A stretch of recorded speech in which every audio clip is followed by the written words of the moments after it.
వీక్షిస్తున్నటువంటి ఆత్మీయ ప్రియులందరికీ కూడా హృదయపూర్వకమైనటువంటి వందనాలు తెలియజేస్తున్నాం. సంఘమంతటికి కూడా మనస్ఫూర్తిగా వందనాలు తెలియజేస్తున్నాను.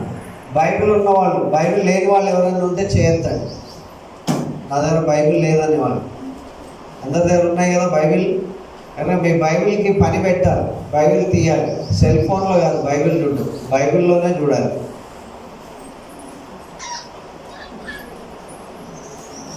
మన స్థితి తెలుసుకోవాలంటే హెచ్కేల్ గ్రంథం 16వ అధ్యాయం, హెచ్కేల్ గ్రంథం 16వ అధ్యాయం చదువుతున్నాం.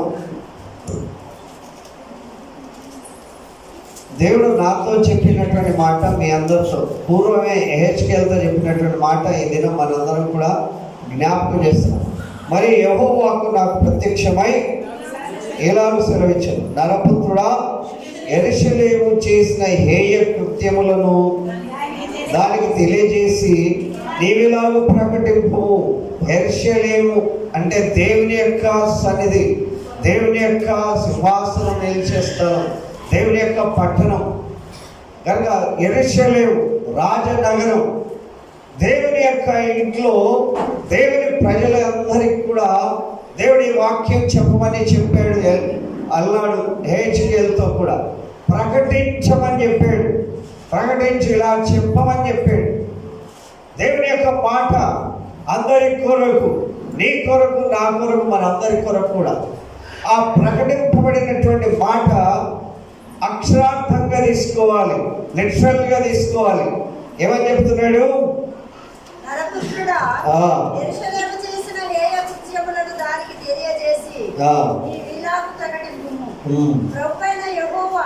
యెరూషలేమును గూర్చి ఈ మాట సెలవిచ్చుచున్నాడు, నీ ఉత్పత్తియు నీ జననమును కనానీయుల దేశ సంబంధమైన నీ తండ్రి ఆమోరీయుడు, నీ తల్లి హిత్తీయురాలు. నీ జనన విధము చూడగా నీవు పుట్టిన నాడు నీ నాభి సూత్రము కోయబడలేదు, శుభ్రమవుటకు నీకు నీళ్లతో కడగబడను లేదు. వారు నీకు ఉప్పు రాయకపోయిరి, బట్ట చుట్టకపోయిరి. హల్లెలూయా. వీళ్ళు మోయాబు, అమోరీయుడు, నీ తల్లి హిత్తీయురాలు. వీళ్ళు దేవుని బిడ్డలు కాదు. దేవుని బిడ్డలు కాకపోయినా దేవుడు దేవుని సన్నిధిలో ఉండే భాగ్యం మనకు అనుగ్రహిస్తాడు. మనమేం యూదులం కాదు కదా, మనమందరం కూడా అన్యజనులు. అన్యజనులలో ఉండేటువంటి రకరకాలైన చెడు అంతా కూడా ఇక్కడ రాయబడి ఉన్నది. ఎలాంటి చెడు అంటే మీరు ఇంటికి పోయి చదువుకోవచ్చు, నేను ఇక్కడ నుండి చెప్పను లేను. అయితే బైబిల్ ఉన్నప్పటికీ కూడా ప్రతి వారి జీవితం ఇక్కడ అర్థవంతంగా జ్ఞాపకం చేస్తున్నాడు. దేవుని వాక్యం చెప్తున్నది. మనం చాలాసార్లు అంటూ ఉంటారు ప్రజలు, సంకర జాతి అంటారు కదా. ఆ వంకర గుణాలు అట్లానే ఉంటాయి. ఎంత కలిగినా, ఎంత చెప్పినా అది వినలేనటువంటిది. దేవుని వాక్యం చెప్తుంది, అడవికి అలవాటు పట్టిన అడ్డగాడిదలాగా తిరుగుతారు కానీ దేవుడి సన్నిధికి రారు, దేవుని యొక్క వాక్యం వినరు. అయితే మనల్ని దేవుడు ఎట్లా మోల్డ్ చేశాడు, మెంట్ చేశాడు, ఎలాగ దీవించాడు అనే విషయాన్ని ఇక్కడ దైవవాక్యంలో జ్ఞాపకం చేస్తున్నాడు. ఈ యొక్క 4వ వచనంలో నీ జన్మ విధము చూడగా, మీరందరూ పుట్టిన రోజు ఒక్కసారి గుర్తు చేసుకోండి. మీరు పుట్టిన రోజు మీ అమ్మ కూడా ఒక్కొక్కసారి చూసి ఉండదు. ఆపరేషన్ అయితే ఏ ఆయమ్మనం కట్ చేసి ఉంటుంది మీ బొడ్డు, నాభి అంటే బొడ్డు. ఆ బొడ్డుకు ఉన్నటువంటి ఇదేంటి, ఆ పేగు అంటుకొని కొడతారు కదా, పేగు మందం అంటారు కదా. ఆ పేగు కట్ చేస్తేనే తల్లి బిడ్డ వేరే అవుతారు. ఆ పేగు కట్ చేయకపోతే తల్లితోనే పాటు అంటుకొని ఉంటారు. అయితే దేవుని వాక్యం చెప్తుంది, నీవు ఎట్లా దేవుడు నిన్ను పెంచాడు అనేటువంటి విషయాన్ని చూస్తే దేవుని వాక్యం ఏమంటుందంట, నీవు పుట్టిన నాడు నీ నాభి సూత్రం కోయబడలేదు,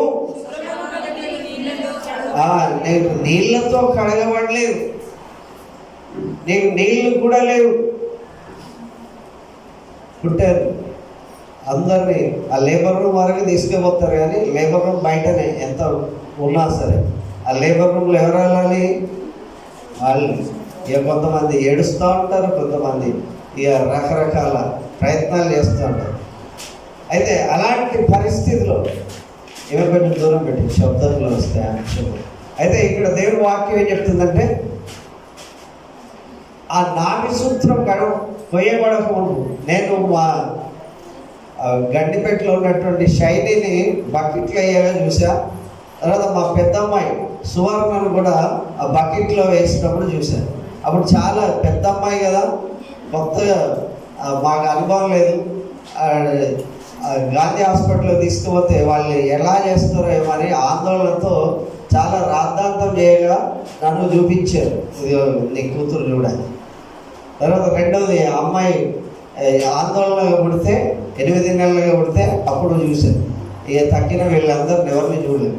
సుధీర్ పుట్టినప్పుడు కూడా చూడలేలేదు వాళ్ళు. వీళ్ళిద్దరు ట్విన్స్ 70 రూపాయలకి ఇద్దరు వచ్చింది.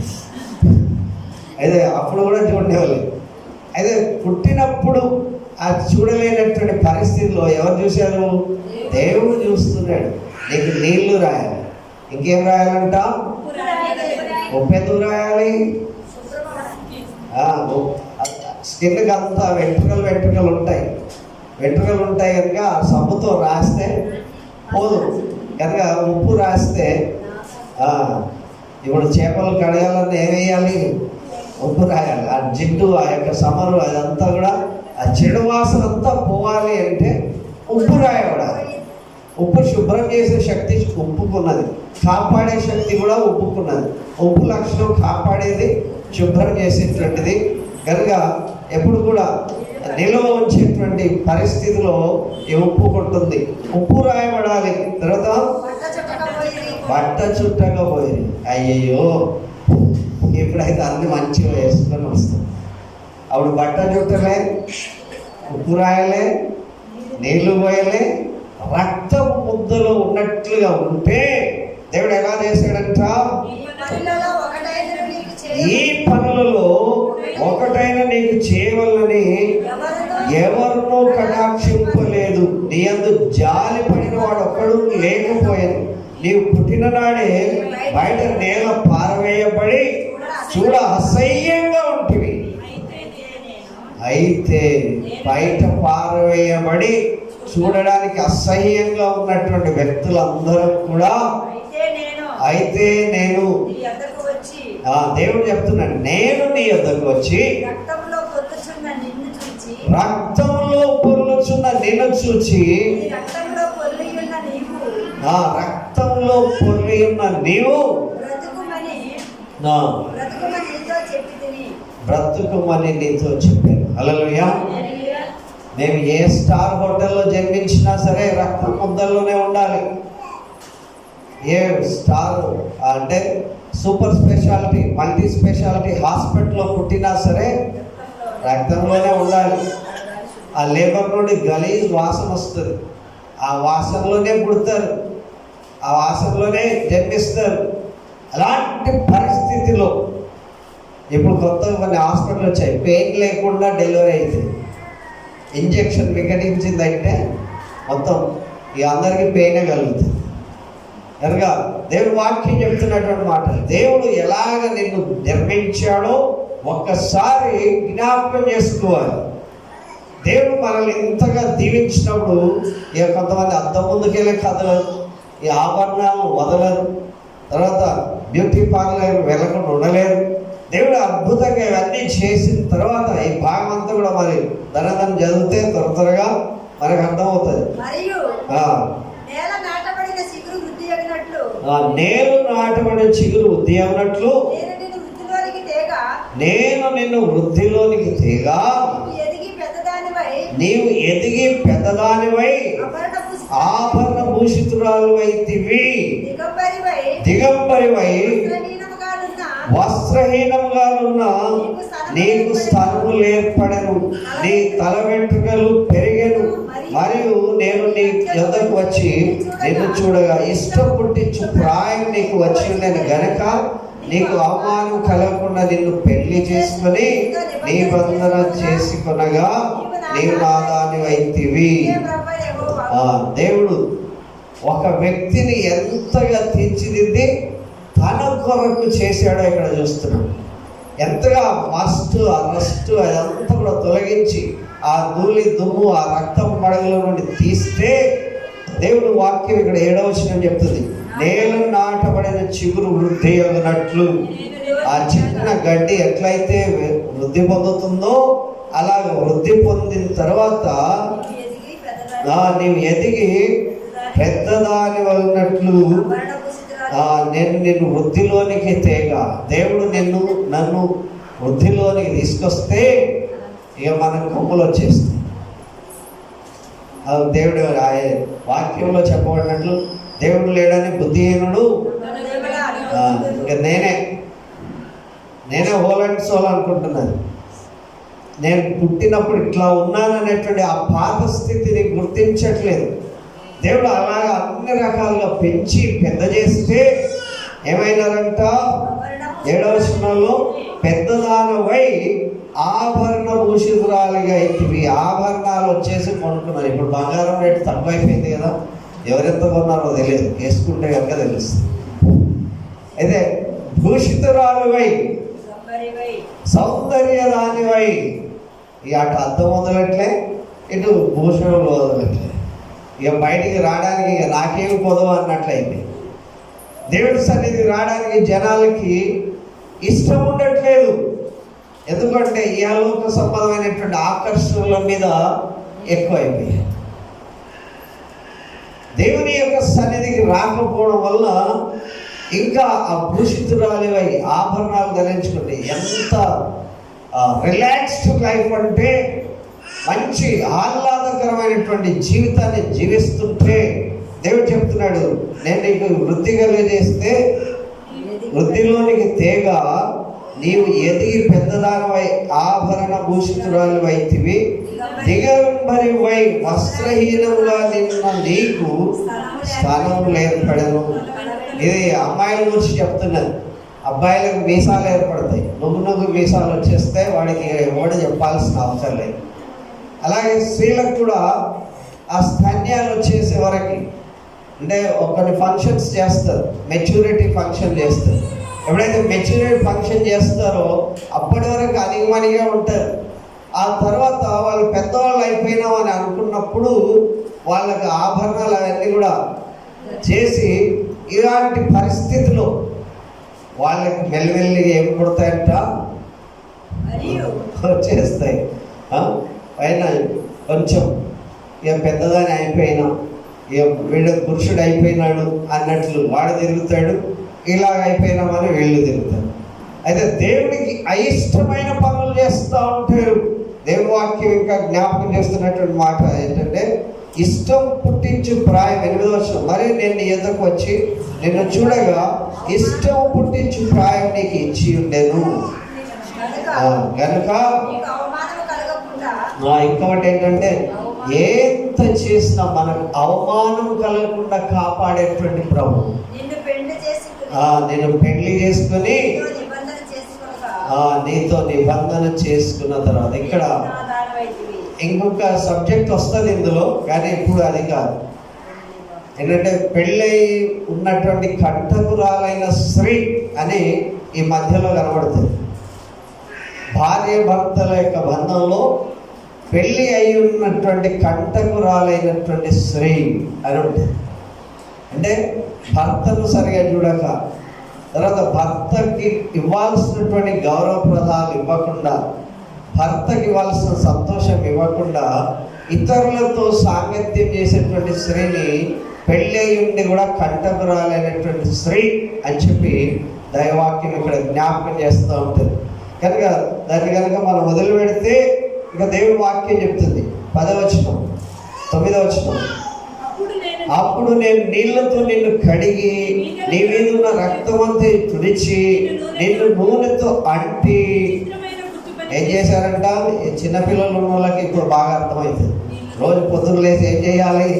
వాళ్ళకి కడగాలి, శుద్ధాలి, అంతా చేసి నూనె పెట్టి వాళ్ళకి రాసి మంచిగా తీర్చిదిద్దాలి. అలా దేవుడు చేస్తుంటే ఇంకా ఎలాంటి బట్టలు అంట? ఇక నా కూతురు వేసుకున్న డ్రెస్ లోకంలో ఎవడేసుకోవచ్చు కదా. ఎంత అంటే విచిత్రమైనటువంటి డ్రెస్సులు వేస్తూ ఉంటారు, రకరకాలైనటువంటి. ఇవన్నీ లైఫ్, వే ఆఫ్ లైఫ్, మన జీవితంలో ప్రతిరోజు ప్రాక్టికల్గా చేస్తున్నటువంటి విషయాలు. కనుక ఎంతటి వ్యక్తులైనా ఇలాంటి డ్రెస్ ఉండాలి, ఇలాంటి డ్రెస్ కోడ్ ఉండాలి, చూడగానే ఐడెంటిటీ కావాలి. అలాంటి పరిస్థితిని దేవుని వాక్యం ఇక్కడ చూస్తున్నాం. విచిత్రమైన కుటుంబం చేసిన వస్త్రం నీకు ధరింపజేస్తే, సన్నమైన ఎర్రని చర్మంతో చేయబడిన పాదరక్షలు నీకు తొడిగించి తిని, సన్నపు అవిసనార బట్ట నీకు చేయించి తిని, నీకు పట్టు బట్ట ధరింపజేసి తిని, ఆభరణముల చేత నిన్ను అలంకరించి, నీ చేతికి కడియములు పెట్టి, నీ మెడకు గొలుసులు తగిలించి, నీ చెవులకును ముక్కుకును పోగులను, నీ తలకు కిరీటం పెట్టించి తిని, ఇలా బంగారముతో వెండితో నేను నిన్ను అలంకరించి, సన్నపు వస్త్ర అవిసినార పట్టు విచిత్ర పుట్టు పని గల బట్టలు నీకు ధరింపజేసి, గోధుమలను తేనెను నూనెను నీకు ఆహారంగా ఇయ్యగా, హల్లెలూయా. దేవుని యొక్క ఇంటెన్షన్ ఎట్లా ఉంటుంది? ఎంతగా దేవుడు నిన్ను దీవిస్తే, ఎంతగంట సౌందర్యవతి రాణి అయినంత అభివృద్ధి కలిగజేస్తే ఏమంటారు నెక్స్ట్? నేను నీకు అనుగ్రహించిన నా ప్రభావం చేత నీ సౌందర్యము పరిపూర్ణము కాగా, అన్యజనులు దాన్ని చూచి నీ కీర్తి ప్రశంసించుచు వచ్చిరి. ఇదే యెహోవా నీ కీర్తిని ప్రశంసించడానికి అన్ని జనులు నీ దగ్గరకు వచ్చారు. హల్లెలూయా. ఎంతగా వెరీ గుడ్, ఇది బాగుందండి, ఎక్కడ కొన్నారు? మీరు కొంటారులేండి. ఎంతదైనా ప్రశంస ఎట్లా వస్తుంది? మీ ఆభరణాలు బాగున్నాయి. కొంతమంది అరువు వేసుకొని పోతారు ఆభరణాలు. ఏదైనా పెళ్ళికి పోవాలనుకో, మన దగ్గర మోసి మేడ ఉంటే ఇది అది ఇవ్వు, ఇది ఇవ్వు, ముక్కులకు చెవులకు అన్నీ ఉన్నాయా లేదు? ఇక్కడ అన్నీ ధరింపజేస్తే ఆ దేవుడికి కృతజ్ఞత చెప్పరు, దేవుడి సన్నిధికి రావడానికి ఇష్టపడరు. పైగా దేవుడికి ఆపోజిట్గా మాట్లాడే పరిస్థితి ఇక్కడ కనబడుతుంది. ఎలాంటి స్థానం నుండి ఎలాంటి స్థితికి దేవుడు తీసుకొచ్చాడు? ఈ ముక్కు నేనే చేసుకున్నా అంటారు. ముక్కు మన దగ్గర ఒక్కటే పెట్టుకుంటారు, కానీ కొన్ని చోట్ల మొత్తం ముక్కు నిండా పెట్టేసుకుంటారు. ఇలాంటి పరిస్థితి చూసినప్పుడు చెవులు అది ఎరిగిపోతున్నా, కిందకి జారిపోతున్నా, ఇంత పెద్దవి పెడతారు. ఇలాంటివి జరుగుతున్నప్పటికి కూడా దేవుడు నన్ను ఎంతగా ఆశీర్వదించాడు అని మాత్రం చెప్పరు. మా కష్టార్జితంతో మేము ఇది తెచ్చుకున్నాం, మేము ఇట్లా చేసాం ఇట్లా అని వాళ్ళ వైభవం చెప్తారు, కానీ దేవుడి గురించి ఒక్క మాట కూడా పలకరు. హల్లెలూయా. ఇదంతా లైఫ్. ఎవరి లైఫ్? ఎవరి జీవితం? దేవుడు ఇంతగా మురికిలో ఉన్న నిన్ను తీసుకొచ్చి ఎంత గొప్పగా రాని అంతగా చేస్తే దేవుడు వదిలిపెట్టాడు. ఇంత కష్టపడినాడు వదిలిపెడతాడా? అప్పుడప్పుడు భార్యలు అలాగే వాళ్ళ పుట్టింటికి వెళ్ళిపోతారు. ఇక మంచి అంటే సాధనం చేసేవాడు ఉంటే కొంచెం కట్ట పట్టుకొని పోతాడు వాళ్ళ ఇంటికి కదా. ఇప్పుడు వస్తావా రావా, అమ్మల ఇంటికి వెళ్ళి వస్తావా రావండి. ఇవిడ ఎంత ఏడ్చినా ఊరుకోడు, వీపు సున్నం చేసి తీస్తారు. మరి మనల్ని అట్లా తీసుకురావాలా? దేవుడి సన్నిధికి అట్లా తీసుకురావాలా? దేవుడు చెప్తున్నాడు, నిన్ను ఇంత దానిని చేస్తే ఆయననే మర్చిపోయే పరిస్థితి, ఆయన ఇంకా ప్రేమ చూపిస్తున్నాడు, ఆయనను మర్చిపోయే పరిస్థితి ఉండకూడదు అని చెప్పి దేవుడు వాక్యం చెప్తుంది. కొంతమంది పాపం భార్యలకి అర్ధరాత్రి అయినా సరే వాడు ఏమి తినకుండా తీసుకొని వస్తాడు. ఇప్పుడు ఏమి తినలే, పొద్దున్న తింటా, మంచి వేడివేడిగా తీసుకొచ్చిన ఆ ప్రేమ వాళ్ళకి కొంతమందికి నచ్చదు. అలాంటి పరిస్థితిలో వాళ్ళేమో ప్రేమతో తెస్తారు, కష్టపడి తెస్తారు, వీళ్ళు ఈజీగా నిరాకరించేస్తారు. ఏదో మంచి వస్త్రాలు తెస్తారు, వాళ్ళు ఈజీగా ఇదా ప్రేమ చూపించే దానికి సరైనటువంటి స్పందన ఉండాలి. అలాంటి విషయాలు ఇక్కడ దైవాక్యంలో ఒక్కొక్కళ్ళలో కనబడతాయి. 11వ వచనంలో, ఇలాగ బంగారుతో వెండితో నిన్ను అలంకరించి సన్నపు అవిసనారయు పట్టును విచిత్ర కుట్టు పని గల బట్టలు నీకు ధరింపజేసి గోధుమలను తేనెయు నూనెయు నీకు ఆహారంగా ఇయ్యగా నీవు మిక్కిలి సౌందర్యవతివై రాని అనంతగా అభివృద్ధి నంది. హల్లెలూయా. ఇవన్నీ ఇస్తే తిని, గోధుమలు అంటే ఏంటి? ఆహారం, మంచిగా బలం కలిగి, తేనె, మంచి నూనె, అన్నింటిలో కాస్ట్లీ నూనె కావాలి లేదా నూనెల్లో కూడా ఇలాంటి నూనె మేము వాడం. ఏ నూనె కావాలి? ది బెస్ట్ నూనె ఏదైతే ఉంటుందో అది కావాలి. ఇక అన్నీ కూడా వేసి మంచిగా కూర్చోబెట్టి తినిపిస్తే కలర్ వస్తుంది, రంగు వస్తుంది, శరీరం బలం వస్తుంది, దాంతోపాటు ఉన్న బుద్ధి పోతుంది. దేవుడికి కావాల్సినటువంటి అన్నీ ఇచ్చినప్పుడు ఇలాంటి పొగరు అనేటువంటిది వస్తుంది. దేవుడి వాక్యం ఇక్కడ చెప్తుంది, నేను నీకు అనుగ్రహించిన నా ప్రభావం చేత నీ సౌందర్యమును పరిపూర్ణం కాగా అన్యజనులు దాన్ని చూసి నీ కీర్తి ప్రశంసించు వచ్చింది. ఇది అన్యజనులందరూ నిన్ను చూసి ప్రశంసిస్తుంటే ఇక వాళ్ళ ప్రశంసలకు పొగడతలకు దేవుని మర్చిపోయేటువంటి ప్రమాదం ఉన్నది. హల్లెలూయా. మన ఫ్రెండ్స్కి చూపించాలి. ఎవరు చూపించాలి?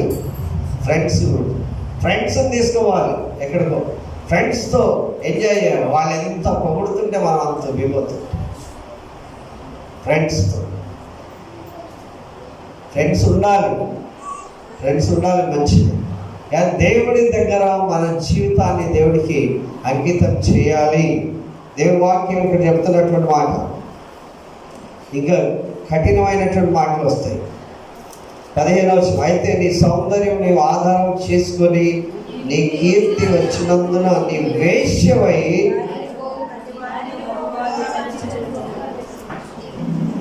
అనగా అందం ఎక్కువ, అందం మోసకరం, సౌందర్యం వ్యర్థం, యెహోవా యందు భయభక్తులు కలిగిన స్త్రీ ట్రాప్ అయిపోతారు. ఇవన్నీ వచ్చేసిన తర్వాత ఇంకా జోక్స్ వస్తాయి, ఇక రకరకాల మాటలు వస్తాయి, ఫ్రెండ్షిప్ కలిసిపోతుంది, మొత్తం ఉన్నటువంటి పరువు మొత్తం తీసిపోతుంది. హల్లెలూయా. ఎందుకు మా వాడు రావట్లే ఇంటికి? ఎందుకు రావట్లే? వాడికి నువ్వు మీసాలు వచ్చాయి కనుక అట్లా. ఎందుకో మా అమ్మాయి టయానికి రావట్లే, ఎందుకు? ఏమైంది? ఇలాంటి విషయాలు జరుగుతుంది. సౌందర్యం పెరిగిపోయింది, ఆభరణాలు పెరిగిపోయాయి, ధనమే పెరిగిపోయింది, కీర్తి ద్వారా. నన్ను ఇంతవరకు ఇలాంటి కామెంట్ ఎవ్వరు చేయలేదు, మీరే చేశారు. ఎంత బాగున్నారని అంటే సార్ కదా. విచిత్ర పని కలిగిన బట్టలు వేసేస్తే ఇక ఈమె మొత్తం అతిలోక సుందరి అయిపోతుంది. అనగా ఇలాంటి విషయాలు ఉన్నాయి. బైబిల్ గ్రంథం నేను చెప్పకపోతే నేను తప్పు చేసిన అయిపోతాను. ఏమో అనుకుంటే మీరు వినకపోతే దేవుడి సన్నిధిలో మీరు ఎంత యథార్థంగా ఉన్నారో ఒకసారి ఆలోచించుకోవాలి. హల్లెలూయా. ఉండాలి, కాదనట్లేదు. దేవుడు ఇచ్చింది ధరించాలి, కాదనట్లేదు. దేవుడు మనల్ని గొప్పగా ఉదాత్తనంగా చేసినప్పుడు కాదనట్లేదు. కానీ వీటిని మరిచి వేశ్య అయిపోతున్నావు. వేశ్య అంటే లిటరల్గా శరీరంతో చేసే పాపం అని కాదు అక్కడ అర్థం. ఏదైతే అంకితమై అడిక్ట్ అయిపోతామో దాంతో మనం వేశ్యావృత్తి కలిగి కనుక ఇలాంటి వ్యభిచార స్వభావం ఉండకూడదు అని చెప్పి దేవుని వాక్యం జ్ఞాపకం చేస్తుంది. హల్లెలూయా. కొంచెం నవ్వుతూ చూడండి, కోపంతో చూడద్దు. బైబిల్ చెప్తుందండి, నా మాటలు చెప్పండి. Here it is the written word of God. దేవుని వాక్యం దైవావేశంగా కలిగినటువంటి వాక్యం. ఆ రోజు హెచ్కేల్ నేను చెప్పను నాయన అన్నా సరే చెప్పు అన్నాడు. ఈరోజు దేవుడు నాకు చెప్పు అంటే నేను చెప్పకపోతే మళ్ళీ నువ్వు ఇంకా దారి తప్పిపోతావేమో. హల్లెలూయా. ఇప్పటికే దారి తప్పిపోయినట్లుంది, ఇంకా దారి తప్పిపోతావేమో అని చెప్పి దేవుడు నన్ను ప్రేరేపిస్తూ వస్తున్నాడు. హల్లెలూయా. కనుక ఎవరి పొగడతలు చూసినా మనం ఫ్లాట్ అయిపోతాం.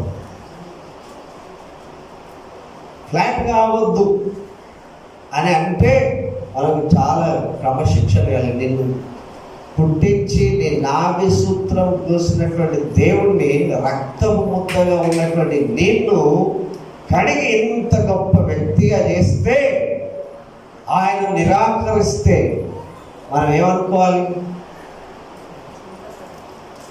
మనం ఏమనుకోవాలి? నీ జీవితంలో దేవుడిని మర్చిపోయి అటు ఇటు తిరుగుతుంటే ఏమనుకోవాలి? దేవుడి సన్నిధిలో నిలవలేకపోతే దేవుడు ఏమంటాడు అంటే ఇలాంటి విషయాలు చెప్తున్నాడు. దేవుడు వాక్యం ఇంకా చెప్తుంది 16వ వచనం, నీ వస్త్రంలో కొన్ని తీసి చిత్రముగా అలంకరింపబడిన ఉన్నత స్థలములను ఏర్పరిచి వాటి మీద పండుకొని వ్యభిచారము చేసినవి, అట్టి కార్యములు ఎంత మాత్రం జరగకూడనివి, అట్టివియు ఇక జరగవు. నీవు నీకు ఇచ్చిన బంగారు ఆభరణములను తీసుకుని ఇక ఇవన్నీ ఉంటాయి.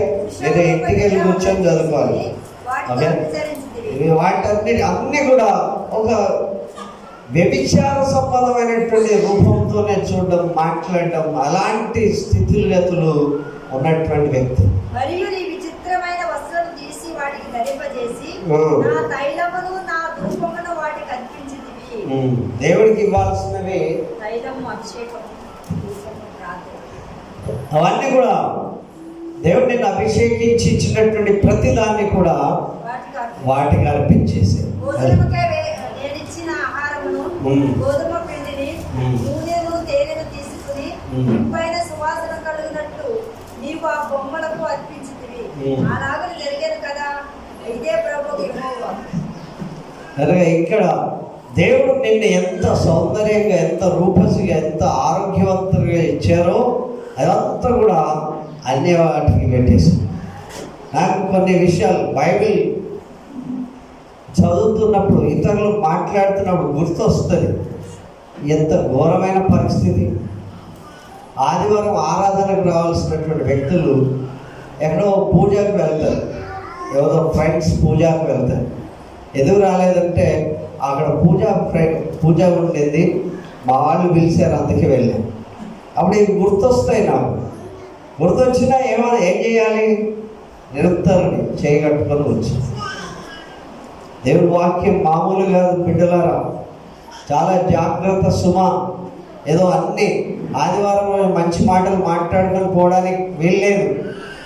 మన ఆది నుంచి చెప్తున్నాడు, మన ఆరిజిన్, మన పుట్టుక గురించి చెప్తున్నాడు.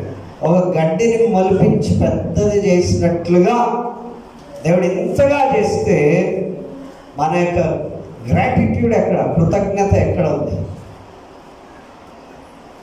ఒకప్పటి స్థలం, ఇప్పుడు ఒక స్థితి. ఈ స్థితిని దేవుడు మళ్ళీ ఇవ్వాలి అంటే దేవుని మందిరంలోనికి రావాలి. వచనాలు చెప్తారు. కీర్తన 16:11. కీర్తన 16:11.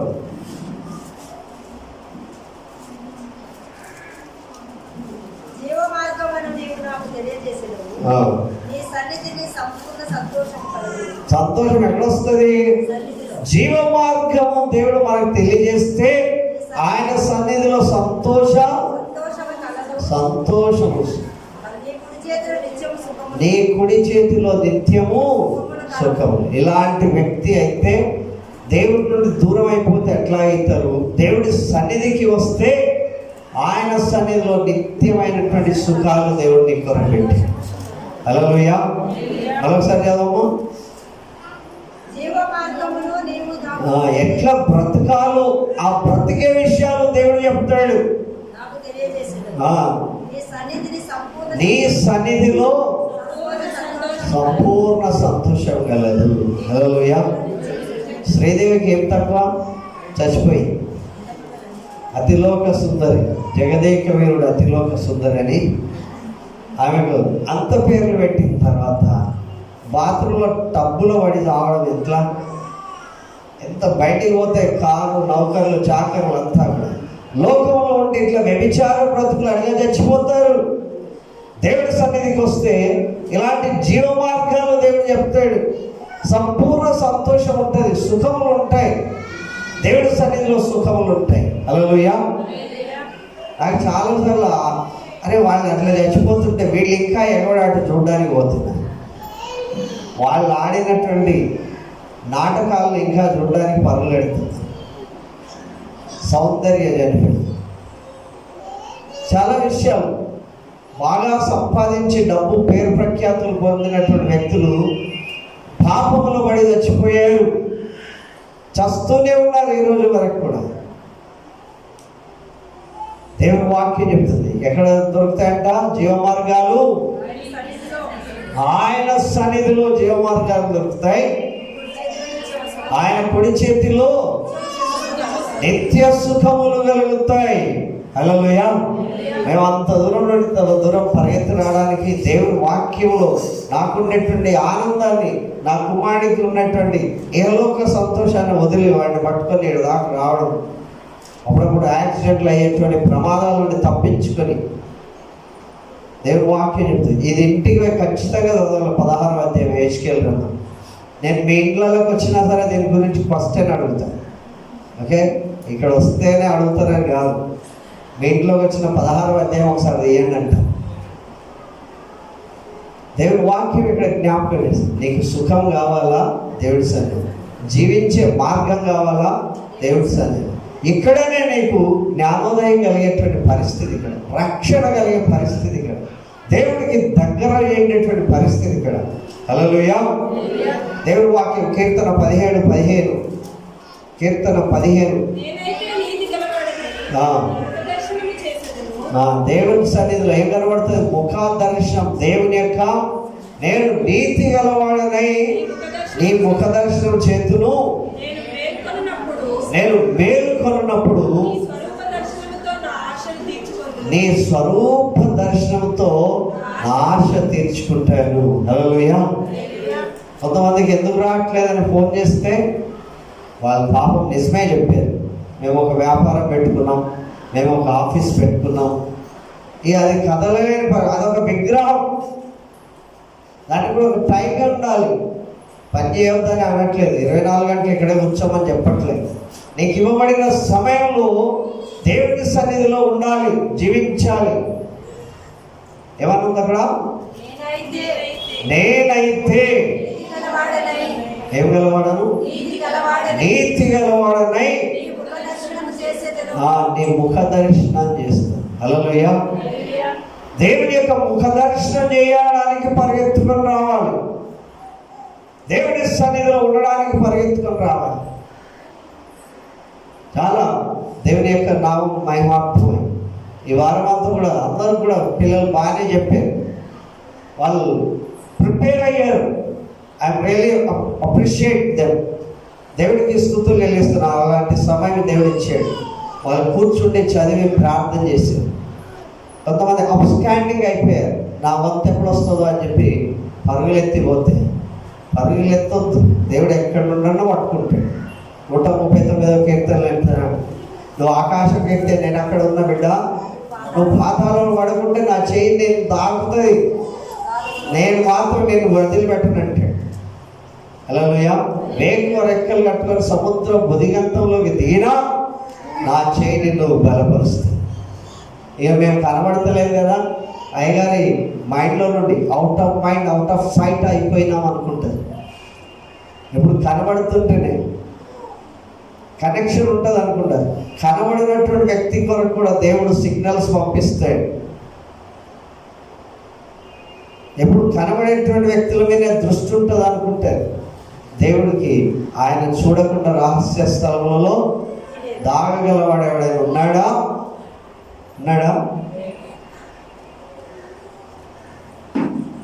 ఈయన చాలా బిజీ.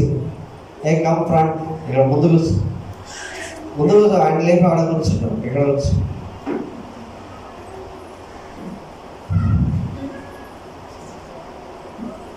ఎక్కడైతే వినయం ఉంటుందో అక్కడ అద్భుతమైనటువంటి విజయం ఉంటుంది. హల్లెలూయా. దేవుడి వాక్యం ఇక్కడ చెప్తుంది, ఆయన సన్నిధిలో కనబడితే, ఆయన ముఖ దర్శనం చేస్తే దేవుడు గొప్పగా దీవిస్తాడు. నేను మేలుకున్నప్పుడు నీ స్వరూప దర్శనంతో నా ఆశ తీరిపోతుంది. ఈరోజు దేవుడి మందిరానికి నేను రావడానికి, మీరు రావడానికి కారణం ఏంటంటే, దేవుడు నాతో మాట్లాడితే నా చింతలన్నీ కూడా పోతాయి. హల్లెలూయా. ఆ స్వరూప దర్శనంతో ఆయనను ఆరాధిస్తాం. ఎంతో ప్రెషరైజ్ చేస్తున్నాడు కనుక జ్ఞాపకం చేస్తున్నా, దేవుని యొక్క సన్నిధిలో నీ పతనం కాకుండా ఉండడానికి కొరకు జాగ్రత్త పడాలి. నీ మేలు కొరకే జాగ్రత్త పడాలి. దేవుని వాక్యం ఇంకా జ్ఞాపకం చేస్తుంది. 21వ కీర్తన 6వ వచనం. 21వ కీర్తన 6వ వచనం.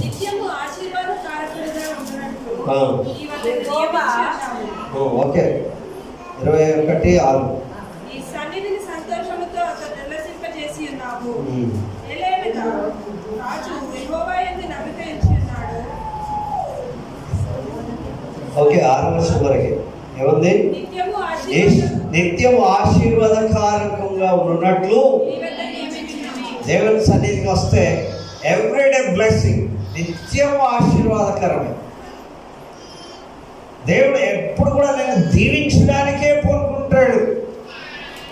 దేవుడు నేను ఆశీర్వదించడానికే కోరుకుంటాడు. నిత్యం ఆశీర్వాదకరంగా ఉన్నట్లు నీవు అతన్ని నియమించున్నావు.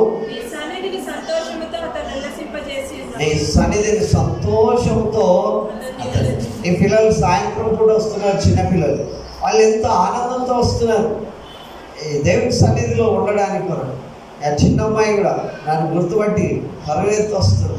ఇవన్నీ కూడా దేవుడు నాకు బయలుపరుస్తుంటే మన ఆశ తీరేటట్లుగా దేవుడు దీవిస్తాడు. అపవాదం ఏం చేస్తాడంటే మనల్ని డివైడ్ చేయడానికి చూస్తుంది. నువ్వు అక్కడ పోతే దీవించబడతావు, ఇక్కడే ఉండవు. నువ్వు అక్కడ పోతే ఆశీర్వదింపబడతావు కనుక ఇక్కడ తలనొప్పి తెస్తుంది, మనసు బాగాలేకుండా చేస్తుంది, ఎవడో పిలుస్తుంది.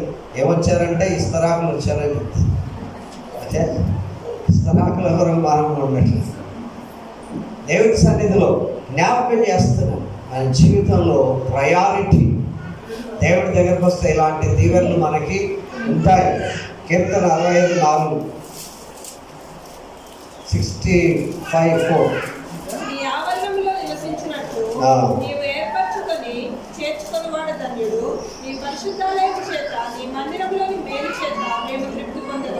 హల్లెలూయా. 65:4. నీ ఆవరణంలో నివసించినట్లు అందరినీ పిలవట్లేదంట, ఏర్పరచుకుని చేర్చుకునేవాడు ధన్యుడు. సరిగా ఎందుకు రావట్లేదంటే కొంతమందిని దేవుడు పిలవట్లేదు. ఒకవేళ ఎవరినైనా పిలిస్తే వాళ్ళు ధన్యులుగా చేయబడతారు. హల్లెలూయా. దేవుడు అందరికీ అవకాశం ఇస్తున్నాడు, పిలుస్తున్నాడు. నీ దీవెనలు పోగొట్టుకుంటే ఎవరేమీ చేయలేరు. దేవుని వాక్యం ఇంకా జ్ఞాపకం చేస్తుందంటే, నీవు ఏర్పరచుకుని చేర్చుకున్నవాడు ధన్యుడు. నీ పరిశుద్ధాలయం చేత, నీ మందిరంలోని మేలు చేత మేము తృప్తి పొందుచున్నాము. హల్లెలూయా. We are satisfied. మేము తృప్తి పొందుతున్నాం నీ మందిర ఆవరణ చేత. దేవుని యొక్క సన్నిధిలో దేవుడు నేను దీవించడానికి మనకు పిలుస్తున్నాడు. You are selected. నువ్వు ఏర్పాటు చేయబడినటువంటి వ్యక్తివి. నువ్వు ఇక్కడ దేవుడి మందిరంలో ఉండాలని దేవుడు నేను పిలిచాడు. ఈరోజు నీ స్థితి చూపిస్తున్నాడు. దేవుడి మందిరంలోకి వస్తే దేవుడు నిన్ను ఎలా ఆశీర్వదిస్తాడో చూపిస్తున్నాడు. దేవుడు నిన్ను ఎట్లా అభివృద్ధి చేస్తాడో కూడా ఈ వాక్య భాగంలో జ్ఞాపకం చేస్తున్నాను. యెషయా గ్రంథం 58:11. నేను ఎట్లా ఆశీర్వదిస్తాడు అనే విషయం ఇక్కడ చూస్తున్నాను. యెహోవా నిన్ను నిత్యం నడిపించును.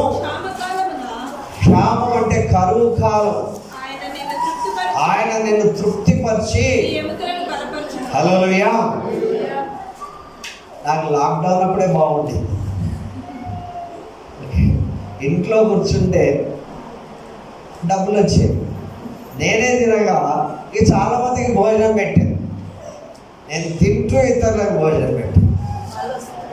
ఓకే, నీవు నీరు కట్టిన తోట వలె, నీరు కట్టిన తోట వలె, నీవు నీరు కట్టిన తోట వలె, ఎప్పుడు ఉప్పుచుండు నీటి ఊట వలె ఉంటావు. అనగా యు ఆర్ స్పెషల్ పర్సన్, నువ్వు ప్రత్యేకింపబడిన వ్యక్తివి. ఆయన్ని చేయి పట్టుకొని నేను నీరు కట్టిన తోట వలె, ఎప్పుడు ఊపుచుండే నీటి ఊట వలె చేస్తావు. తర్వాత పూర్వకాలము నుండి పాడైపోయిన స్థలములను నీవు జనులు కట్టెదరు. పాడైపోయినటువంటి వాటిని మళ్ళీ పునరుద్ధరింపజేసినట్లుగా చేస్తాడు. అనేక తరముల క్రిందట పాడైపోయిన పునాదులు. ఓకే, ఇది 11వ వచనం వరకే మనం చూస్తే ఏముంది అక్కడ? నీవు నీరు కట్టిన తోట వలె. దేవుడు నిన్ను మట్టిలో నుండి, రక్తం ముద్దలో నుండి తీసుకొచ్చి అలా చేసి తర్వాత ఆయన సన్నిధికి వస్తే అంతగా తన ముఖకాంతి చేత తృప్తిపరిచి నీ చేయి పట్టుకొని నీరు కట్టిన తోట వలె, ఎప్పుడు ఊపుచున్న ఊట వలె చేస్తాడు. హల్లెలూయా, హల్లెలూయా. మనం ప్రార్థనలో ఉండాలి. దేవా, నన్ను తప్పులు క్షమించు, నన్ను మళ్ళీ మీ సన్నిధిలో నివసింపజేయి, నీ మందిర ఆవరణలో నాకు ప్రశాంతత అనుగ్రహించు, నన్ను ఈ రీతిగా ఆశీర్వదించమని చెప్పి దేవుని అడగాలి. కీర్తన 1వ అధ్యాయం 3వ వచనం ఏం చెప్తారు? 1వ అధ్యాయం 1 కాదు, నీటి కాలంలో ఎవరైనా నాటబడిన వాడవై ఆకువాడకు తన కాలం ముందు బలమిచ్చే చెట్టులాగా చేస్తాడు. బలమిచ్చే చెట్టు. దేవుడు నిన్ను అభివృద్ధి పరిచేటువంటి వ్యక్తిగా దేవుడు చేస్తాడు. హల్లెలూయా. అతడు చేయనంతయు సఫలమగును. ఏ పని చేసినా పనిలో సఫలీకృతం చేస్తాడు దేవుడు. దేవుణ్ణి హత్తుకొని జీవిస్తే, దేవుని ముఖ దర్శనం చేస్తే, దేవుడి సన్నిధిలోకి వస్తే, ఆయనను పట్టుకొని ఆయనను తన కాలమందు నీటి కాలంలో నాటిన వాడై ఆకువాడక తన కాలమందు బలమిచ్చే చెట్టు వలె ఉంటాడు. హల్లెలూయా, హల్లెలూయా. బలమిచ్చే చెట్టులాగా ఉండేటట్లు దేవుడు చేస్తాడు. ఫ్రూట్ బేరింగ్ ట్రీ, ఫలాలు కలిగినటువంటి చెట్టు, తలాంతులు కలిగిన వ్యక్తి, దేవుని యొక్క పరిశుద్ధాత్మ సన్నిధితో వర్ధిల్లగలిగినటువంటి వ్యక్తిగా దేవుడు చేస్తాడు. హల్లెలూయా. మన మైండ్లో అంతా చెత్త ఉంది. ఈ చెత్తను తీసేసుకోవాలి. మన మైండ్లో మాటల్లో చెత్త, చూపులో చెత్త, ప్రవర్తనలో చెత్త, ఇదంతా కూడా తీసేస్తే, ఇప్పుడు కాలంలో అడ్డుపడింది అనుకోండి, ఏం చేస్తారు? తీస్తారా? అట్లనే ఉంటారు. వెంటనే తీసేస్తారు. నా మడి బారదు కనుక కదా, కాలువకి నీళ్ళు వెళ్ళవు కనుక వెంటనే క్లీన్ చేస్తారు. అలాగే దేవుడి సన్నిధిలో మనం వర్ధిల్లాలి. దేవుడి వాక్యం చెప్తుంది. యెషయా గ్రంథం 35:2. యెషయా గ్రంథం 35:2.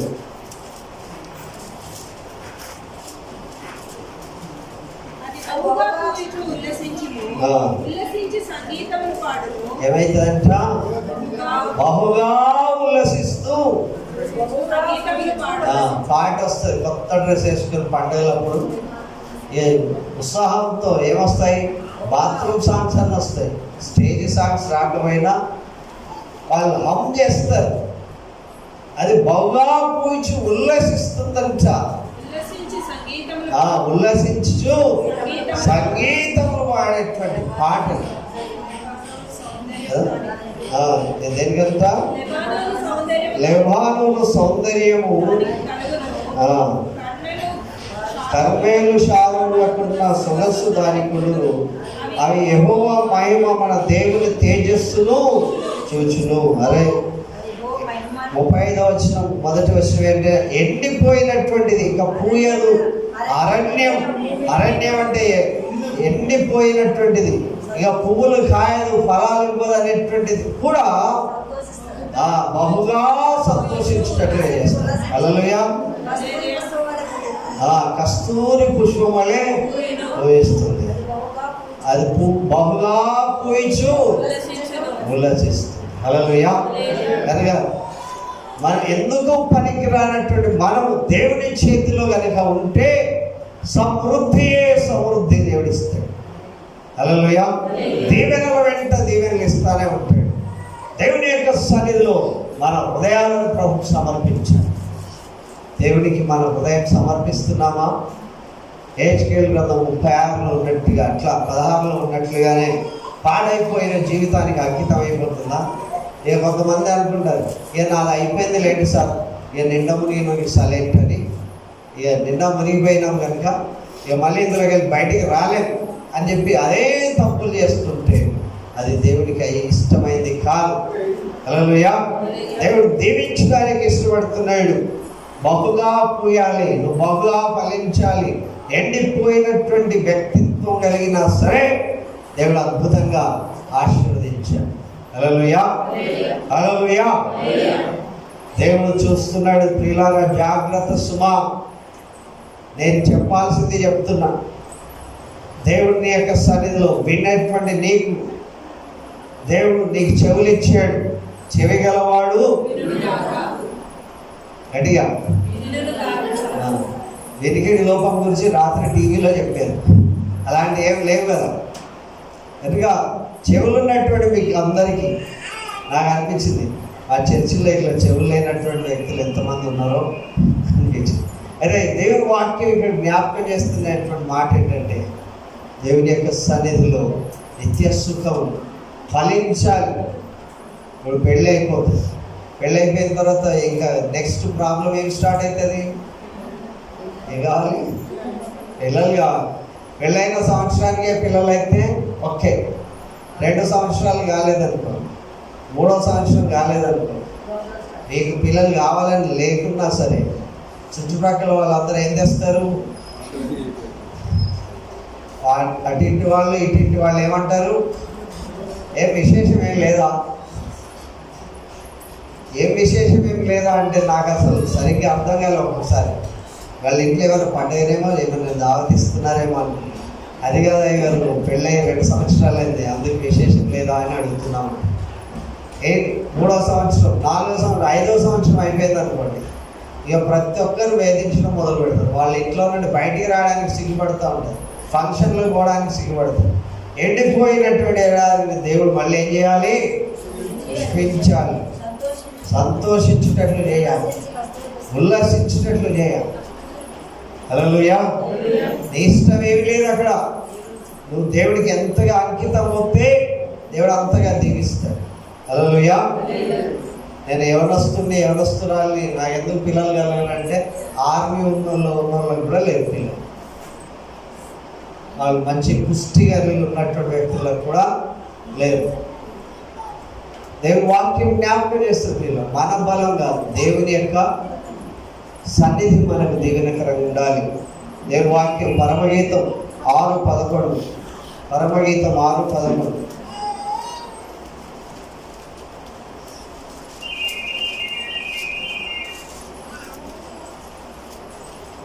లోయలోని చెట్లు ఎట్లున్నవో చూచుటకు ద్రాక్షవల్లులు చిగిర్చెనో లేదో, దాడిమ వృక్షములు పట్టెనో లేదో చూచుటకు నేను అక్షోధాన్యమునకు వెళ్ళితిని. తెలియకే నా జనులలో గనులకు వారు రథములను నేను కలుసుకుంటుని. హల్లెలూయా. లోయలోని చెట్లు ఎట్లున్నావో చూచుటకు ద్రాక్షవల్లులు చిగిర్చెనో లేదో, దాడిమ వృక్షములు పూత పట్టెనో లేదో చూచుటకు నేను వృక్షోద్యానములకు వెళ్ళి తిని. కనుక ఈ వనం, వాళ్ళకు ఉన్నటువంటి సంపదలు ఇవన్నీ కూడా ఫలాలు ఇచ్చే చెట్లు, లోయల్లో పెరిగేటువంటి చెట్లు, లోయల్లో ఉండేటువంటి వాటిని అవి పెరుగుతున్నాయో లేదో చూడడానికి అక్కడికి వెళ్తే ఆ లోయలు కూడా పుష్పించేటట్లు చేస్తాడు. హల్లెలూయా. ఎడారులు పుష్పించేటట్లు చేస్తాడు, లోయలను పుష్పించేటట్లు చేస్తాడు, ఉద్యానవనాలను పుష్పించేటట్లు చేస్తాడు. ఇవన్నిటిని కూడా దేవుడు అద్భుతంగా ఆశీర్వదిస్తాడు. హల్లెలూయా. దేవుని వాక్యం ఇక్కడ పరమగీతం 2వ అధ్యాయం 13వ వచనం. అంజూరపు కాయలు పక్వమవుతున్నవి, ద్రాక్ష చెట్లు పూత పట్టి సువాసననిచ్చుచున్నవి, నా ప్రియురాల సుందరవతి వెన్ను రమ్ము. హల్లెలూయా. అంజూరపు కాయలు పక్వమవుచున్నవి, ద్రాక్ష చెట్లు పూత పట్టి సువాసననిచ్చుచున్నవి. దేవుడు పిలుస్తున్నాడు మనందరినీ. ఇలా నేను వస్తూ ఉంటే ద్రాక్ష పళ్ళు గెలలు పెట్టారు. మన తెలంగాణ రాష్ట్రంలో ఎంత సస్యశ్యామలో అన్ని ఫ్రూట్స్ అన్నీ దొరుకుతూ ఉన్నాయి. ఇక్కడ ఈ ఏరియాలో ఫ్రూట్స్ అన్నీ చూస్తే చాలా చోట్ల తక్కువ రేట్లోనే ఫ్రూట్స్. ఎంత ఫలభరితమైనటువంటి జీవితాన్ని దేవుడు మనకి ఇస్తాడు. హల్లెలూయా. మనది యాక్చువల్ ఎలాంటి జీవితం, ఎలాంటి పరిస్థితి? అసహ్యం పుట్టించి నిన్ను తీసుకొచ్చి అన్ని అంగులు దిద్ది సౌందర్యవతిగా చేసి రాణి అయినంతగా చేసి ఇక నగలు చూపిస్తూ ఉంటారు కొంతమంది. 7 వారాల నగలు, 12 సంవత్సరాల డ్రెస్సులు, కొంతమంది డ్రెస్సులే కొట్టనే ఉంటారు. ఇక వైభవం షోరూంలో కూడా ఉంటాయి అన్ని డ్రెస్సులు ఉంటాయి. అన్నీ ఉన్నా సరే ఇక కొత్తగా మళ్ళీ టైలర్ షాప్ పోతూనే ఉంటారు. కుట్టించుకోవాలి జాకెట్. దేవుడు వాక్యం చెప్తుంది, ఇంతగా దేవుడు నీకు దీవిస్తే కృతజ్ఞత చెప్పాలా వద్దా? మీ వరకు వస్తే సైలెంట్ కదా, మౌనం అంగీకారమా? చెప్పాలి. దేవుడు మనల్ని ఎట్లా బోల్డ్ చేస్తాడనేటువంటిది చూసినప్పుడు దేవుని దీవెన పొందుకున్న మనం ఖచ్చితంగా మీరు హెచ్కేల్ గ్రంథం 16వ అధ్యాయం ఖచ్చితంగా చదవాలి. 16, 17, 18 కూడా చదవాలి. అలాంటప్పుడు ఎలా మరుపు తిరుగుతారో చూస్తున్నాం. ఎవరికి చెప్పారు ఇది? యెరూషలేము వాళ్ళకి చెప్పారు. యెరూషలేము ఇశ్రాయేలు ప్రజల దేవుడు. అందులో వీళ్ళు వచ్చారు కనుక మొత్తం విచ్ఛిన్నమైపోయిన పరిస్థితి కలిగి. హల్లెలూయా. ఎవరి బిడ్డలందరికీ కూడా నేను జ్ఞాపకం చేస్తున్నాను, దేవుడి వాక్యం మన హృదయంలో ఎప్పుడు కూడా నాటివాడు. ఆకువాడక తన కాలమందు ఫలించే చెట్టులాగా ఉండాలి. అలాంటి పరిస్థితిలో దేవుడు మనల్ని అద్భుతంగా ఆశీర్వదిస్తుంది. హల్లెలూయా. కనుక ఎందుకు పనికిరాని మన డస్ట్ని తీసుకొచ్చి దేవుడు కింగ్ ఆఫ్ కింగ్ అలా ఉన్నటట్లుగా దేవుడు చేస్తుంది. రాకడ సమీపిస్తుంది. మరి మీరు ఎత్తబడే గ్రూపులు ఉంటారో లేదో. తెలుగులో 2 విసురుతారంట కదా. ఓకే, ఇక అన్నీ చేసి పెట్టే భార్య ఎత్తబడుతుంటే పాపం భర్త ఏం చేయాలి? ఇక అన్నీ చేసి తెచ్చిపెట్టేట ఆయన ఎత్తబడుతున్నాడు. ఇంక వడ తెచ్చివాడమే కాక ఈ మీరు గతి ఎక్కడ? ఏడుపు పనులు కొరుకునేటువంటి స్థలానికి వెళ్ళాలి.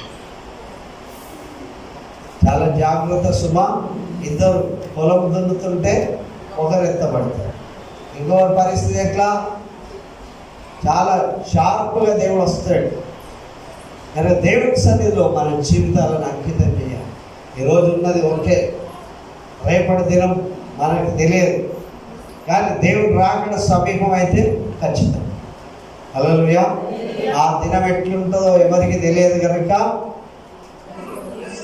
మీ పిల్లలు మీతో తినాలని ఇష్టం కదా, మీ వంటకం ఎవరి కొరకు చేస్తారు? మీ ఇంట్లో వాళ్ళందరి కొరకు చేస్తారు. అప్పుడప్పుడు నేను వస్తాంటే నా కొరకు చేస్తాను. అది వాళ్ళలో ఒకరు రాలేదనుకోండి, అన్నం వేస్ట్ అయిపోతుంది. వ్యర్థం కాకుండా ఉండాలని వాళ్ళని పిలిచి బతిమలాడినా తినిపిస్తారు. అయితే దేవుడి సన్నిధిలో అందరికీ కూడా ఆహ్వానం ఉన్నది కనుక మీరు కనుక పిలువబడిన వారు రాకపోతే మరి జాగ్రత్త, మరి ఘోరమైనటువంటి తీర్పు ఉన్నదని గుర్తుపెట్టుకోవాలి. హల్లెలూయా. కొంతమందికి ఏమైపోయిందంటే ఆదివారం ఏదో చెప్తారు, ప్రసంగం అయిపోయింది, సబ్కా సున్నా అప్నా కర్నా, ఇక వాళ్ళు చెప్పేదేదో చెప్తారు, కానీ ఆ రోజు చెప్పేవాడు ఉండడిగా. ఆ రోజు రికమెండ్ చేయడానికి ఎవరు రికమెండేషన్ పనికిరాదు. అయ్యా యేసు కొంచెం రికమెండ్ చేయాలంటే ఆయన అంటాడు నాకు తెలియదంట. నోహావు కాలంలో ఎట్లున్నారో అట్లున్నారు ప్రజలు. తింటూ తాగుతూ పెళ్ళిళ్ళు చేసుకుంటూ పెళ్ళిళ్ళకి ఇస్తున్నాడు. తాళం చేయి ఎవరి దగ్గర ఉంది? దేవుడి దగ్గరనే ఉంది. ఆన్సర్ కూడా నేను చెప్తాను. ఎవరి దగ్గర ఉంది? దేవుడి దగ్గర ఉంది. నాకు నోహావు వాళ్ళ కుటుంబంలో ఇంకా కోడళ్ళ అందరు అన్నలు, తమ్ముళ్ళు, అమ్మలు, నాన్నలు ఉండొచ్చు. వాళ్ళందరూ ఏడుస్తున్నారా లేదా? బయట ఏడుస్తున్నారు, లోపల వీళ్ళు కూడా ఏడుస్తున్నారు. కానీ తాళం చేయి ఎక్కడ ఉంది? చాలా జాగ్రత్త సుమా. ఎప్పుడన్నా వెళ్ళొచ్చు, ఏం కాదు. నేను మీతో అబద్ధం ఆడించడానికి ఇష్టపడట్లేదు. ఎందుకు రావట్లేదు అని ఎందుకు అడగట్లేదు అంటే, అనవసరంగా పాపంలో మళ్ళీ మిమ్మల్ని ఎందుకు నెట్టాలి. నేను వచ్చినప్పుడే దేవుని సన్నిధిలో దేవుళ్ళు పొందుకుంటాను. హల్లెలూయా, హల్లెలూయా. ఈ వారం అంతా కూడా ప్రతిరోజు చర్చి 7 గంటల నుండి 9 గంటల వరకు జరుగుతుంది. కనీసం 7:30 కన్నా వస్తే 9 గంటల వరకు ముగించేస్తాం. 10-11 గంటలకు చేస్తలేము. కనుక ఖచ్చితంగా టైం టు టైం ఇక్కడ ప్రార్థన జరుగుతుంది. మీరందరూ కూడా ఆహ్వానిస్తున్నాం. అందరికి కూడా తెలుసు ఇక్కడ జరుగుతుందని. తెలిసినా రాకపోతే ఆ రోజు నోహం తలుపు కొట్టినట్లు ఉంటుంది. ఏ తలుపుది అంటే అప్పుడు అనాల్సి వస్తుంది, మీరెవరో మాకు తెలియదు.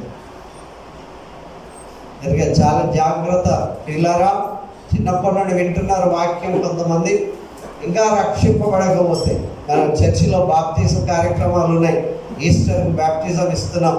కనుక ఈస్టర్కి బ్యాప్టిజం ఇచ్చేటప్పుడు అంతకుముందే ఇంకా ఎవరైనా బాప్తిజానికి సిద్ధపడితే రావాలి, బాప్తిజం తీసుకోవాలని చెప్పి కోరుతున్నాం. గుడ్ ఫ్రైడేకి మనం అందరం కూడా స్నాక్స్ డ్రింక్ ఎవరైనా ఏర్పాటు చేస్తామంటే చెప్పండి. ఈస్టర్కి భోజనాలు ఎవరైనా మేము సహకరిస్తామంటే చెప్పండి. మనకి ఇక్కడ మనం ఏంటి మెయిన్ లైన్ చర్చితో సమానంగా ఉండాలనేటువంటిది నా ఉద్దేశం. ఇంకో 30 చైర్లు కావాలి ఇక్కడ. 30 చైర్లు అయితే మనకు 100 చైర్లు అయితే ఇంటికి ఒక్క చైర్ ఇచ్చినా సరే సరిపోతుంది. మీ ఇష్టం వచ్చినటువంటి తక్కువ రకమైన చైర్ తెస్తే ఇరిగిపోతుంది, తెచ్చిన పేరు ఉండదు. మంచి స్టాండర్డ్ చైర్ తీసుకొస్తాం. కనుక దానికి 550 అట్లా ఉంటుంది రేటు. అలాంటి చైర్ తీసుకొస్తాం. ఎవరైనా ఇది కుర్చీ కొరకు అని చెప్పిస్తే ఇంకో 30-100 కుర్చీలతో మనం కలగలాడుతూ దేవుని ఆరాధిస్తాం. హల్లెలూయా, హల్లెలూయా. అందరు నోరున్న వాళ్ళందరూ చెప్పాలి హల్లెలూయా, హల్లెలూయా. నేను నోరు బాగా దేవుడు నేను దాన్ని నింపుతా అంటాడు దేవుడు. నోరు తెరిస్తే మిఠాయితో నింపుతాడు, సమృద్ధితో నింపుతాడు, ఆశీర్వదించేటప్పుడు నింపుతాడు. కనుక ఈరోజు దేవుడు మన పూర్వపు స్థితి గుర్తు చేశాడు. ఆయనతో ఉంటే ఎంత ఆనందం గుర్తు చేశాడు. ఆయన మనం చేయబట్టుకుంటే ఎన్ని దీవెనలు ఉంటాయో కూడా దేవుడు జ్ఞాపకంలోకి తీసుకొచ్చాడు. హల్లెలూయా. ప్రార్థన చేసుకుందాం. పరిశుద్ధుడా, నమ్మకమైన దేవా, మీకు స్తోత్రం చెల్లిస్తున్నాం. అయ్యా, మా స్థితి మేము తెలుసుకోలేక అనేక సార్లు మా తప్పిదాలలో మేము ఉండిపోయి అయినా మిమ్మల్ని చేరలేని పరిస్థితిలో ఉన్నప్పుడు మీ యొక్క అద్భుతమైన సన్నిధి మాకు అనుగ్రహించి మీరు దీవించినందుకు వందనాలు. ఈ దిన దీవెనతో నింపండి.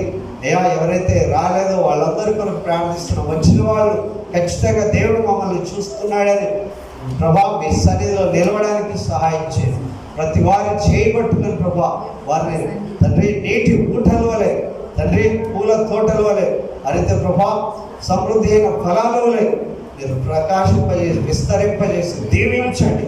వారు అడుగుపెట్టిన స్థలం వల్ల ఆశీర్వదిస్తారని చెప్పి రక్షణ భాగ్యంతో పరిశుద్ధాత్మ వరములతో మీ ప్రజలను దీవించమని వేడుకుంటున్నాం. ఆయన ఈ గొప్ప ధన్యత మాకు అనుగ్రహించినందుకు స్తోత్రం. ఇంకా ఎవరైనా మీ వాక్కును సరిగ్గా అర్థం చేసుకోకపోతే వారి హృదయంలో నాయన మీరు నాటి వారిని బలపరచమని యేసు దివ్యమైన నామములో నుంచి నామ తండ్రి, ఆమేన్.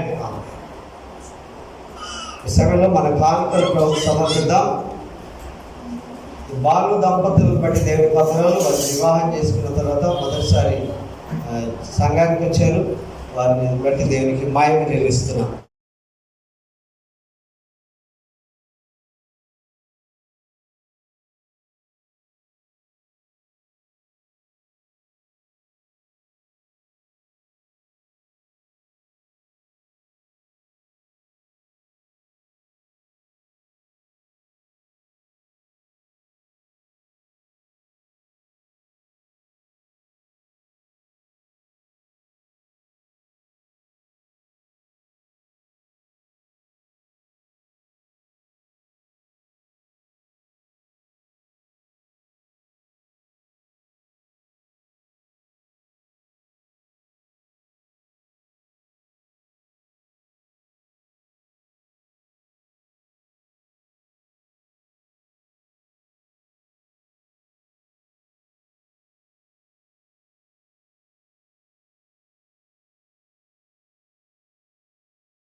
ఈ వారం అంతా కూడా ఫ్యాషన్ వీక్ అంటారు. 22 నుంచి మార్చి 27 వరకు ఫ్యాషన్ వీక్ అని పిలుస్తారు. 28వ తేదీన ఆదివారం రోజు బట్టల ఆదివారం. అందరూ కూడా బట్టలు తీసుకురావాలి. ఒక రౌండ్ ఇట్లా అని ఒక వేయొచ్చు. అందరూ కూడా దేవుని నామాన్ని ప్రకటన చేస్తూ వెళ్ళాలి. కనుక 29 నుంచి మార్చి 4వ తేదీ వరకు హోలీ వీక్ అని ఉంటుంది. కనుక ఏప్రిల్ 2వ తారీఖు గుడ్ ఫ్రైడే. ఆ రోజు 7 మాటలు మాట్లాడాలని అందరికి కూడా ఆహ్వానం చెప్తున్నాం. ఎవరైతే మేము ఈ మాట మీద చెప్తామని అంటారో వాళ్ళకి ఆ వర్డ్ ఇస్తాం. దాని రెఫరెన్స్ కూడా దానికి వచ్చినటువంటి కొంచెం సేకరణ మీకు అందిస్తాను. మీరు చదువుకొని చేయాలి. తర్వాత అందిస్తాం కనుక అది క్రమంగా దానికి ఇంకెవరైనా ప్రత్యేకమైన పాట పాడాలనుకున్నా, వాక్యం చదవాలనుకున్న వాళ్ళందరికీ కూడా అవకాశం ఇస్తాం. దాని గురించి గుర్తుపెట్టుకోవాలి. బాలు అండ్ సిస్టర్ మీరు కూడా, బాలు దంపతులు కూడా పాలిభాగస్తులే, పార్టిసిపేట్ చేయాలి. తర్వాత గుడ్ ఫ్రైడే రోజు ఉదయం 9 గంటల నుంచి మధ్యాహ్నం 3 గంటల వరకు మనం ఇక్కడ ఉంటాం. స్నాక్స్ ఏవైనా జ్యూస్ ఆ టైప్ అవి మనం అందిస్తాం. ఎవరైనా అట్లా ఇవ్వాలనుకుంటే మీరు చెప్పండి. ఏప్రిల్ 4వ తేదీ ఈస్టర్ ఉంటుంది. ఆ ఈస్టర్ రోజు కూడా మనం మధ్యాహ్నం భోజనం ఇక్కడ ఏర్పాటు చేసుకుంటాం. ఇంకా ముందుగా చెప్పలేదని అంటారని ముందుగానే చెప్తున్నాను. మీరు ఆహారం కొరకు ఏవైనా నిధులు ఇస్తే ఇవ్వాల్సిందిగా కోరుతున్నాను. అయితే ఏప్రిల్ 1వ తేదీ లాస్ట్ సఫర్ అని చేస్తారు. ఆ దినం రాత్రికి బల్ల ఆరాధన అనేది ఉంటుంది. కనుక ఒకటొకటి మెల్లిగా ఇంట్రడ్యూస్ చేస్తున్నాం. గతంలో చేయలేనటువంటివి చేస్తూ ఉన్నాం. కనుక ఆ లాస్ట్ సఫర్ రోజు కూడా ప్రార్థన ఉంటుంది. కనుక దాని కొరకు సిద్ధపడి ఉండాలని కోరుతున్నాను. కనుక చాలా అవసరతలు ఉన్నాయి సంఘంలో. వాటన్నిటిని బట్టి దేవునికి వందనాలు. బాప్తిస్మం కొరకు సిద్ధపడే వాళ్ళు ఇట్లా లెటర్ రాసియాలి. స్వాతి లెటర్ రాసిచ్చింది. అట్లానే అందరూ కూడా ఎవరి ఒత్తిడి మా మీద లేదు, మా ఇష్టపూర్వకంగా బాప్తిసం తీసుకుంటున్నామని చెప్పి పాస్టర్ గారికి లెటర్ రాయాలి. మన పెంటెకోస్టల్ హోలీనెస్ చర్చ్ అని చెప్పి రాసిస్తే మేము దాని కొరకు ప్రార్థన చేస్తాం. ఇది ఎవరి ఆక్షేపం లేకుండా చూపించడానికి అవకాశం ఉంటుంది. ఈ మధ్యకాలంలో గవర్నమెంట్లో కొంచెం పరిస్థితులను బట్టి మనం చేయాల్సి వస్తుంది. లేకపోతే రేపు పొద్దున మా అమ్మ ఒత్తిడి మీదనో, మా నాన్న ఒత్తిడి మీదనో, పాస్టర్ ఒత్తిడి మీదనో తీసుకున్నాం అనేది కాకుండా, ఏదో మమ్మల్ని ముంచేశారు అనకుండా ముందుగానే మీకు దేవుని వాక్యం అంతా కూడా తెలవాలనే ఉద్దేశంతో జ్ఞాపకం చేస్తున్నాను. ఈ వారంలో రాసిస్తే మంచిదని చెప్పి జ్ఞాపకం చేస్తున్నాను. ఎవరి ఒత్తిడి మా మీద లేదని చెప్పి రాసిన ప్రార్థన చేస్తాను. పరిశుద్ధుడా, నమ్మకమైన దేవా, మీకు స్తోత్రం చెల్లిస్తున్నాం. ఈ సమయంలో మీ సన్నిధిలో సమర్పించినటువంటి యొక్క అర్పణలను బట్టి వందనాలు. త్రివేణి కొరకు వందనాలు ప్రభా. తనకి ఇచ్చినటువంటి దానిలో నుండి మీ సన్నిధికి పంపించినటువంటి కానుకను బట్టి మీకు మహిమ. బిడ్డ ప్రభా పనులన్నింటిలో సహాయం చేసి దీవించుకొని వేడుకుంటున్నాం. అదే మిస్టర్ మిస్సెస్ బాలు గారిని బట్టి వందనాలు. వారి వివాహాన్ని దీవించారు, వారిని ఆశీర్వదించి కృతజ్ఞత చెప్తూ మందిరాల్లో మీకు ప్రవేశింపజేశారు. వారి దాంపత్య జీవితాన్ని నిరంతరంగా ఆశీర్వదించండి, ఫలింపచేయండి. అయ్యా, వారి హృదయవాంఛలు అందించండి. మీ మందిరంలో వారు నాటబడిన వారుగా ప్రభా ఫలమిచ్చేటువంటి వ్యక్తులుగా వారు వర్ధిల్లుటండి.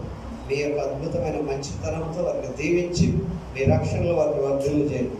అర్చనను బట్టి వందనాలు. తనకి ఇచ్చిన దానిలో నుండి ప్రభా తనకు సమర్పించినటువంటి దశమ భాగాన్ని బట్టి మీకు స్తోత్రం. 1000 ఫలితం బిడ్డలు దయచేయండి. ఆయన మీకు ఇచ్చుచుండగా ప్రభా ఆకాశ వాక్యులను విప్పుతానని చెప్పారు. ఆమెకి ఇచ్చిన ఉద్యోగంలో మీరు గొప్పగా ఘనంగా ఇంకా పైన ప్రభా ఎదుగునట్లు ఆశీర్వదించండి.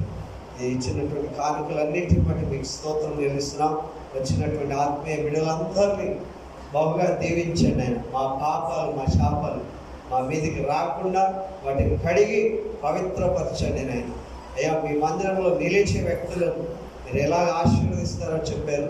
మీ యొక్క సన్నిధికి వచ్చేవారిని మీరు చేయబట్టుకొని ఎంత ఫలవంతమైన జీవితం ఇస్తారో కూడా తెలియజేసేది. ప్రతి వారి కొరకు వందనాలు. వచ్చిన ప్రతి వ్యక్తిని నిరంతర సమృద్ధితో హృదయ వాంఛలు తెచ్చి ఆశీర్వదించండి, బలపరచండి, నమ్మకమైనటువంటి విడుదలుగా వర్ధిల్లజేయండి. ప్రతిదినం జరిగే ప్రార్థనలో మానక మరువక మీ సన్నిధికి పరుగులెత్తేటువంటి పాదాలు ప్రభా ప్రతి ఒక్కరికి దయచేయండి. ప్రతి ఆటంకం గద్దిస్తున్నాం, అవరోధములను గద్దిస్తున్నాం. ఎవరు ఏ విధానం బట్టి రాలేకపోయారో వారి అక్కర్లన్నీ కూడా తీర్చండి నాయన, క్షమించండి. తిరిగి మీ సన్నిధిలో వారిని నిలపమని వేడుకుంటున్నాం అయ్యా. ప్రతి వారిని బట్టి మీకే వందనాలు. అనారోగ్యంలో ఉన్న వారి కొరకు ప్రార్థన చేస్తున్నాం అయ్యా. అవసరాలను బట్టి రాలేనటువంటి వారి కొరకు వేడుకుంటున్నాం, దీవించండి. గృహాలు కట్టుకుంటున్న వారి కొరకు ప్రార్థన చేస్తున్నాం. మీ సమృద్ధితో వారిని ఆశీర్వదించండి నాయన. మీ అందరూ ఆనందంతో తృప్తిపరచండి. ఇంకా ప్రభా చదువుల కొరకు ఉన్నటువంటి చదువుతున్న బిడ్డల కొరకు ప్రార్థన చేస్తున్నాం, సహాయం చేయండి. పరీక్షల్లో వారిని దీవించమని వేడుకుంటున్నాం. ప్రతి వారి కోరికను ఫలింపజేయండి ప్రతి బలహీనతను యేసునామములో గద్దిస్తూ మీ సర్వ సమృద్ధితో తృప్తిపరచండి. యేసు ఘనమైన నామములో అడుగుచున్నాం తండ్రి, ఆమేన్. పరలోకమందున్న మా తండ్రి, మీ నామం పరిశుద్ధపరచబడును గాక, మీ రాజ్యం వచ్చును గాక, మీ చిత్తం పరలోకమందు నెరవేరునట్లు మా అనుదిన ఆహారం మాకు దయచేయండి. మా రుణస్థులను క్షమించిన ప్రకారం మా రుణములను క్షమించు. మమ్మల్ని శోధనకు తప్పించు. ఎందుకంటే రాజ్యం, శక్తి, బలం, మహిమ నిరంతరం మీరైన స్వామి. ఆమేన్. ఇప్పుడు మా తండ్రైన దేవుని ప్రేమ, యేసు క్రీస్తు ప్రభువైన కృప, పరిశుద్ధాత్మ యొక్క సన్నిధి మనకును ఆయన ప్రేమిస్తున్న వారందరికీ సకల ప్రజలకు దేవుని యొక్క దక్షిణస్థం సదాత్మడే గాక. ఆమేన్.